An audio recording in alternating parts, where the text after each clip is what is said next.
मोठी बातमी मुंब्रा रेल्वे अपघाताचा प्राथमिक अहवाल समोर आलाय। दुर्घटनेपूर्वी रेल्वेनं उपाययोजना केल्याचं नमूद करण्यात आले।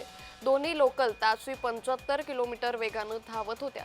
प्रवाशांच्या गर्दीमुळे अपघात झाल्याचा अहवालात निष्कर्ष काढण्यात आलेला आहे। त्यामुळे मुंब्रा रेल्वे अपघातातील प्राथमिक अहवाल समोर आलेला आहे। प्राथमिक अहवालात दुर्घटनेपूर्वी रेल्वेनं उपाययोजना केल्याचं प्राथमिक चौकशीत स्पष्ट झालंय।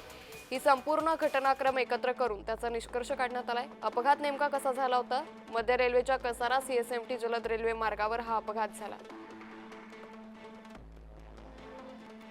दिवा ते मुंब्रा रेल्वे स्थानकांदरम्यान ही दुर्घटना झाली।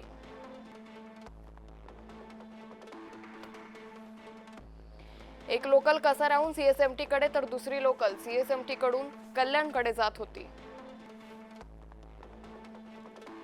दोन्ही लोकल मधील प्रवाशांचा एकमेकांना धक्का लागला। दोन्ही लोकलच्या दरवाजात उभे असलेले प्रवासी पडले। बॅगांची गुंतागुंत झाल्यानं प्रवासी पडल्याची शक्यता आहे।